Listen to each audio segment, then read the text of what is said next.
उम्मीद करता हूँ सब दोस्त खैरियत से होंगे। अल्हम्दुलिल्लाह मैं भी ठीक हूँ।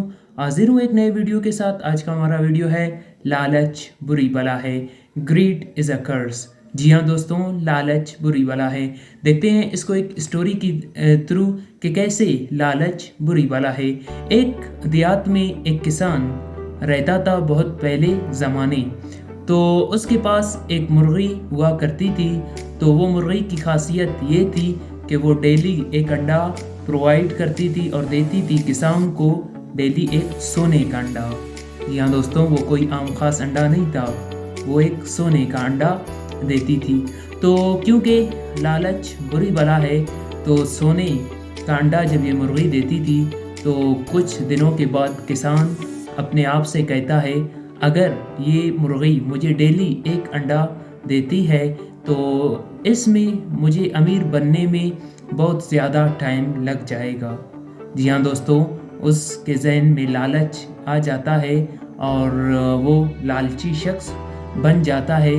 तो वो फिर क्या करता है, वो सोचता है कि क्यों ना डेली एक एक अंडा देने के बजाय मैं मुर्गी को ज़िबा कर दूँ। ज़िबा करने के बाद मुझे बहुत सारे अंडे उसी से मिलेंगे।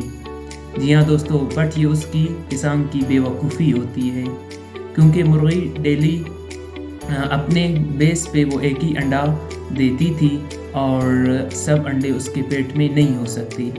तो वो किसान लालच में पड़ जाता है और उस मुर्गी को ज़िबा कर देता है।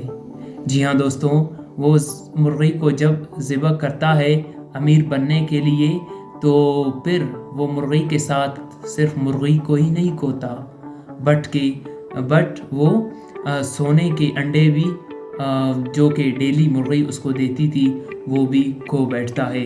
जब वो मुर्गी को ज़िबा करता है तो जस्ट मुर्गी के पेट में, उसकी बेली में एक ही अंडा पाता है। तो वो बेवकूफ़ और लालची शख्स पछताता है और अपनी बेवकूफ़ी पर रो पड़ता है। जी हाँ दोस्तों, इसका मॉरल यही निकलता है कहानी का, ग्रीड इज़ अ कर्स, लालच बुरी बला है। इसी तरह हम भी दोस्तों इस कहानी में हमारे लिए भी एक सबक होता है। तो इस कहानी में हमारे लिए ये सबक था कि अगर किसी लालच में आप पड़ जाते हो तो उसका अंजाम आपको भुगतना पड़ेगा और वो अंजाम गलत होगा। हमेशा सब्र करो, अल्लाह पाक हमेशा सब्र वालों के पास है। तो ये थी हमारी आज की स्टोरी। मिलते हैं एक नेक्स्ट वीडियो में, तब तक के लिए दीजिए इजाज़त। चैनल को लाइक एंड सब्सक्राइब करना मत भूलिएगा। तब तक के लिए अल्लाह हाफ़िज़।